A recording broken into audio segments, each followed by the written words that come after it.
بالله من الشيطان الرجيم. بسم الله الرحمن الرحيم. وما تفرقوا إلا من بعد ما جاءهم العلم بغيا بينهم ولولا كلمة سبقت من ربك إلى أجل مسمى لقضي بينهم وإن الذين أورثوا الكتاب من بعدهم لفي شك منه مريب. صدق اللہ العظیم. وما تفرقوا، اور نہیں انہوں نے تفرقہ بازی ڈالی، الا من بعد ما جاءہم العلم، مگر بعد اس کے جب آ پہنچی ان کے پاس علم، بغیم بینہم، آپس کی زدہ زدی کی وجہ سے، ولولا کلمۃ سبقت من ربک، اور اگر نہ ہوتی ایک بات جو نکل چکی تیرے رب کی طرف سے، الی اجل مسمى، ایک مقررہ وعدے تک، لقضی بینہم، تو ان کے درمیان فیصلہ ہو چکا ہوتا، وَإِنَّ الَّذِينَ أُورِثُوا الْكِتَابَ مِن بَعْدِهِمْ، اور بے شک وہ لوگ جو وارث بنائے گئے کتاب کے، من بعدہم، ان کے پیچھے، لفی شک منہ مریب، البتہ وہ ایسے شک میں ہے جو ان کو چین نہیں لینے دیتا۔ آپ کے سامنے یہ ایک آیت کریمہ تلاوت کی ہے۔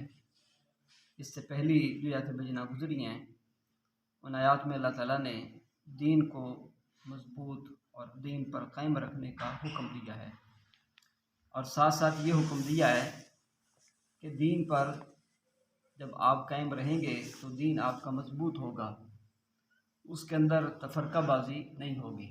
دین کے اندر تفرقہ بازی ڈالنے سے اللہ تعالیٰ نے منع کیا ہے۔ آج کی جو آیت کریمہ تلاوت کی ہے، ان آیات میں اللہ تبارک و تعالیٰ نے جو قومیں دین کے اندر تفرقہ بازی کے اندر مبتلا ہوئی، تو ان لوگوں کی وجہ بیان کی ہے کہ وہ کس وجہ سے دین سے وہ ہٹ گئے اور آپس کے اندر فرقوں کے اندر وہ مبتلا ہو گئے۔ تو اللہ تعالیٰ نے اس کی وجہ یہ بیان کی ہے کہ وہ لوگ جو لوگ بھی دنیا کے اندر گزرے ہیں پہلے، جیسے مشرکین مکہ ہیں، یا حضور نبی کریم صلی اللہ علیہ وسلم سے پہلے انبیاء علیہ السلام کی قومیں ہیں، وہ سب کے سب گمراہ کس وجہ سے ہوئی؟ اس کی وجہ کیا تھی کہ وہ لوگ یہ نہیں ہے کہ ان کے پاس علم نہیں تھا یا ان کے پاس سمجھ نہیں تھی، علم بھی تھا، سمجھ بھی تھی، انبیاء علیہ السلام نے ان کو سمجھایا بھی تھا۔ علم اور سمجھ کے آ جانے کے باوجود پھر بھی وہ لوگ کیا ہوئے؟ تفرقہ بازی کے اندر مبتلا ہو گئے۔ اور اس کی وجہ کیا بنی کہ وہ لوگ اصل کے اندر حب مال، حب جاں کے اندر مبتلا ہوئے۔ پھر ان کے دل کے اندر خواہش پیدا ہوئی ریاست کو حاصل کرنے کی، یعنی ملک، مال، سلطنت، دولت ہمارے قبضے کے اندر آ جائے۔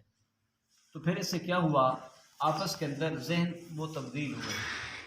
پھر جب ذہن تبدیل ہوئے تو لوگوں کے اندر پھر معاملہ چلتا چلتا دنیا داری کے اندر ایک دوسرے کے فریق بن گئے، ایک دوسرے کے مخالف بن گئے۔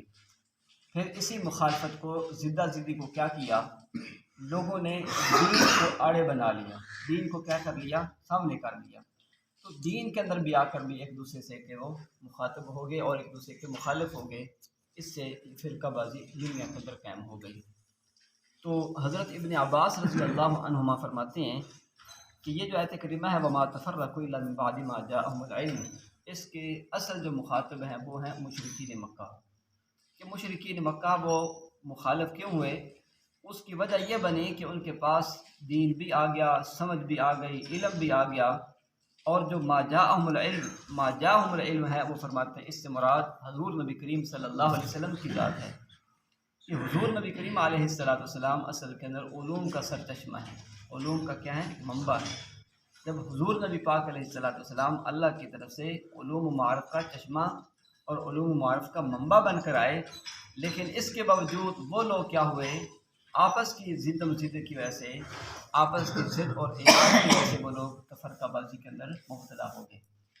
اور جب مبتلا ہوئے تو پھر نتیجہ کیا نکلا کہ وہ لوگ دین حق کو جب ان کے سامنے آیا اس کا انہوں نے انکار کر دیا، کہتے ہیں کہ ہم اس کو نہیں مانتے، ہم اس کو تسلیم نہیں کرتے۔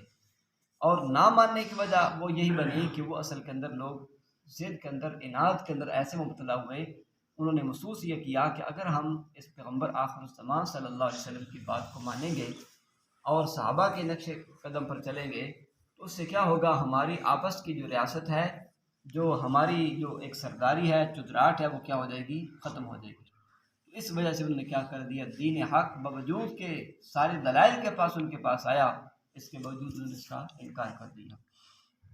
تو اللہ تعالیٰ یہ فرما رہے ہیں کہ وما تفرقوا، وہ تفرقے بازی کے مبتلا نہیں ہوئے، ہاں کس وقت ہوئے، الا من بعد ما جاءهم العلم، بعد اس کے جب ان کے پاس علم آ گیا۔ اور وہ علم کیا ہے؟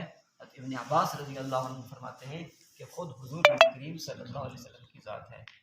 لیکن بعض مفسرین فرماتے ہیں کہ اس آیت کے مخاطب جو ہیں وہ پہلی سابقہ امتیں ہیں، پہلی سابقہ امتیں ہیں، پہلی سابقہ قومیں ہیں، کہ جتنی بھی قومیں گمراہ ہوئیں تو اس کی وجہ یہی بنی کہ ان کے پاس انبیاء علیہ السلام کے ذریعے سے دین حق آ گیا، علم آ گیا، لیکن اس کے باوجود ضد اور اناد کی وجہ سے انہوں نے کیا کیا، بات کو نہیں مانا۔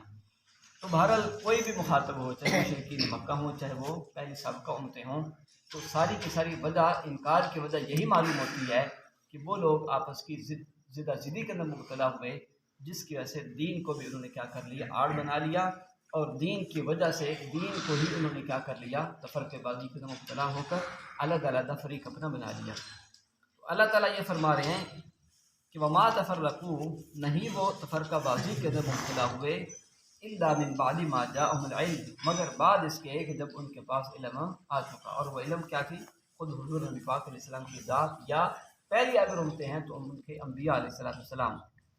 ولولا کلمۃ سبقت، اب جب ان کے پاس علم آ گیا تو ان کو چاہیے تھا کہ حق بات کو تسلیم کر لیتے، ایمان لے آتے، لیکن ایمان نہیں لے کر آئے۔ جب ایمان نہیں لے کر آئے تو اس کا تقاضا کیا تھا کہ ان کے اوپر اللہ کا عذاب فوراً آ جاتا، لیکن اللہ تعالیٰ نے فرمایا کہ اب ہم فوراً عذاب کیوں نہیں بھیجتے؟